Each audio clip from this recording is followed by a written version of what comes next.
I totally agree, Honorable Justice J. Chalameswarji and Professor Ravi Verma Kumar and Professor Mohan Gopal.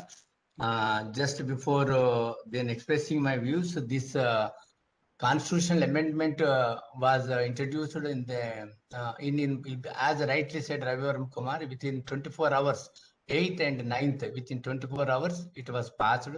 Then President gave his assent on 12th January 2019, and first writ petition was filed by the Savarna as if he is a protector of the backward classes, and only maybe to misguide or hoodwink. And I have filed the questioning the EWS the writ petition under Article 32 and 22 second. Within 10 days I have filed it, and I have met the Professor Ravi Verma also in the Supreme Court when the arguments were going on. Justice M.N. Rao argued that, but this later now he said he will not be able to argue. Now that we will the strategy. I request that because of the many points have been raised by the professors. It's only out of the context. I request now, because in the Supreme Court, the right of audience is an important thing. And Honorable Justice Chalameshwar know, and who they will give a right of audience to the persons who are who place mischief and mischievous people only. Therefore, now not to be divert. Jadeepa. Hello. Therefore, now it is resounding, Professor Ravi, Professor Mohan Gopal. It is resounding, sir. Something. It is resounding. Something going away. Hello. Hello. Hello. Yes, sir. Yes, sir. I'm able to hear, sir. I'm audible right now, sir. Yes, sir. Sir, audible, sir. Audible. So now we have to have a strategy. As a former chairman, National Commissioner for Backward Classes, somebody has to take up my case, either Professor Ravi Verma or Indra Jay Singh, or in consultation with Justice Chalameshwar, somebody has to start it. And Ravi Verma shall appear for one. And my request is Mohan Gopal also shall file a writ petition in person, and he should argue, because he has a credibility and he is known, everybody knows him. Therefore, they cannot brush aside either Professor Mohan Gopal or anybody. Therefore, we should have the strategy. That is my request. Now, coming to the EWS reservations, then Article 15.4 doesn't say anything about the adequate representation or something like that. In Article 15, when Article 15.6 was amended, then they amended to have a special provision for advancement of any economically weaker section of the citizens other than the classes mentioned under clause 16.4, that is SCs, STs, and social educational backward classes. And they have given the under Article 15.6 B, they say the not exceeding 10%. Not exceeding 10% has to be given reservations to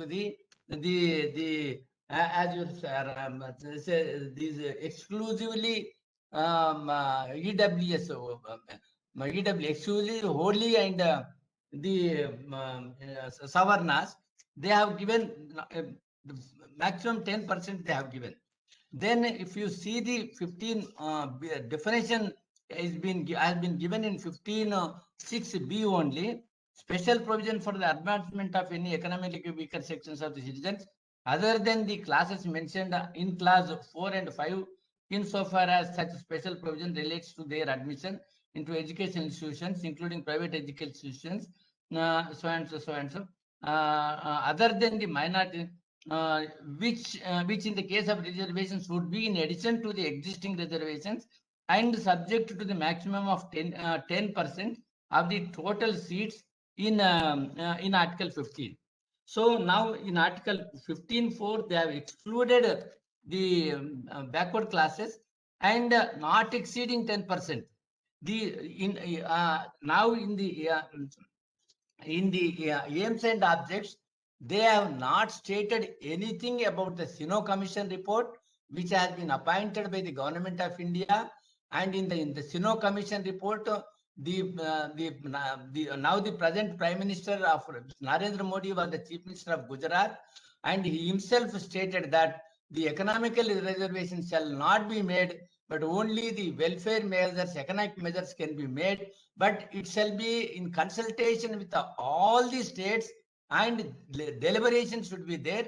Then only some decision has been taken. So contrary to his own opinion, contrary to the many states' opinion, many states now in the counter they are relying upon this Major General Sino Commission. And Sino Commission, if you read it meticulously, it doesn't support the reservations for economically weaker sections, but it supports the welfare and economic measures. You get them educated, equality education, equal education for everybody. But reservation doesn't see, because there is no social discrimination. Then coming to the Article 16. Article 16, there shall not be any equal opportunity for all, even under Article 16.1, 16.2. Then 16.4 says adequate representation. But as Professor Ravi Verma rightly says, insofar as the backward classes are concerned, one has to see whether there is adequately represented or not. And as per the Mandal Commission report, though it was 54% of the social educational backward classes, 27% was recommended. That was upheld in Indrasani. But even till today, not even 14% has been filled up. In Indrasani also stated that if the backlog, you have to fill up the backlog, but backlog shall be treated as a separate class while filling up of the regular reservations. But no law has been made by any of the state insofar as the social educational backward classes are concerned to recruit the backlog vacancies insofar as the OBCs are concerned in respect of any post or positions. Now we will come to the 16.6. 16.6 says the question of the adequate representation, and they have stated that they doesn't say only not exceeding the 10%. Then Sino report says the maximum, the EWS below poverty line is the maximum is not exceeding 5%. The economically weaker sections, which comes under the below BPL level, is not even 5%. For 5%, without any inquiry and without any considering any adequacy of their representation, you exclusively reserve 10%. That means double the reservations given to the SCs and STs. SCs, STs in proportion to their population, but EWS for 5% you are giving 10% reservations. In addition to that open competition, if everybody is entitled to compete. Now, insofar as today the basic structure, how it is essential, as Honorable Justice Chalameshwar and Ravi Verma and Professor Mohan Gopal said, in Keshavananda Bharati case, clearly it is stated that if it affects if it affects the objectives of the preamble of the Constitution, freedom of dignity of individual, principle of equality and equal justice, essence of fundamental rights in part 3 of the Constitution of India, the concept of social and economic justice to build the social welfare. So those comes under the basic structure also. And as rightly interpreted by Professor Mohan Gopal, these reservations are not in favor of the class, but in favor of the individuals. Individuals today maybe they can have the insolvency petition any number of times. So the moment a Marwadi files the insolvency petition, he cannot become economically weaker section. Therefore, now in the objects they have not stated, but in the counter they have stated. They have filed the counter in the Supreme Court also. Very interesting things in the counter they have stated, and they are relying upon the Sino Commission and Article 38 of the Constitution of India. If you read the Article 38 of the Constitution of India, very even on that Article 38 also they cannot rely. Article 38, I will read. In the counter, they are relying on Article 38. 38 says state to secure social order for promotion of the welfare of the people. The state shall strive to promote the welfare of the people by securing, protecting effectively as it may. Sir, these direct principles, 38 of the Constitution of India. Piyush Lokhande, तुमचं ते plasma साठीची request होती, आतापर्यंत phone आले असतील, तुम्हाला आले का? Sir, somebody please mute it. Somebody is unmuted. The state shall strive to promote the.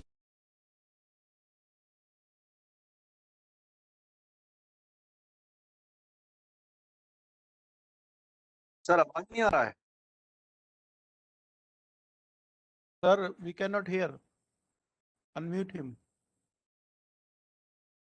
Unmute to me. Yeah, one second.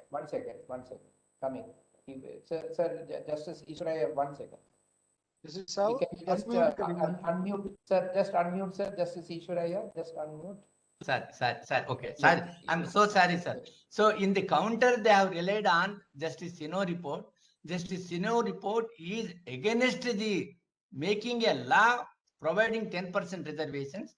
But Sino report, many states expressed that it shall be only economic welfare measures has to be taken in getting education and in taking other steps. And they have also stated that what will be the population percentage of the population of the economically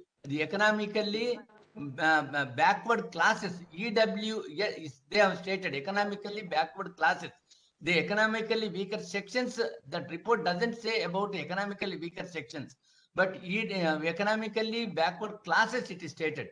In that they have stated that below poverty line, these the other than the SCs, STs, the general class people will be less than 5%. For less than 5%, you are giving 10% reservations. And they have also relied on Article 46 of the Constitution of India in before the Parliament and in the counter. Article 46, I will read. Direct principles.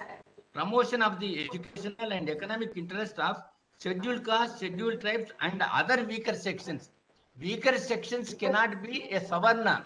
Weaker sections, I will read the small article. The state shall promote with special care the educational and the economic interest of the weaker sections of the people, and in particular the scheduled castes, scheduled tribes, and shall protect them from social injustice and all forms of exploitation. What kind of the social injustice and what kind of all forms of exploitation have been subjected to the EWS? It is very peculiar arguments are put forth thing, and even it's a constitutional, and they are putting it into the fundamental right, and they are amending the constitution and affecting the basic structure of the constitution. I have not seen so hopeless the constitutional amendment brought in 24 hours, maybe at the dictate of somebody, and blindly they have carried without even reading and without debating and without discussing. Therefore now as it was referred to the constitutional bench, as Professor Ravi Verma said, 4 questions have been framed, and for 4 questions have to be very strategically, we have to then whatever it may be, then whoever is sitting there, we don't know, everybody is not like Justice Chalameswar. We know Justice Chalameswar, when he was the judge of the Andhra Pradesh High Court, during his period, he was very particular for the social justice. Then one BC, one SC, one Muslim, and when all communities were selected, and he has a role to play. And even in the Supreme Court also, how the all the wings of the Indian Constitution have been now has been influenced and have been made frustrated by this. So everybody is not like Chalameswar. Therefore, Chalameswar, though he is not social educational backward classes, but from the very beginning, his commitment is for the social justice. He was a guide and when he was advising as an Advocate General also. So therefore, I have been requesting Justice Chalameswar that Please, why only the Jayaprakash Narayan should become the stalwart? Why not Honorable Justice Chalameshwar to lead the social justice movement? Well, and it's the high time for him to come out and lead the protect the constitution and the basic structure of the constitution.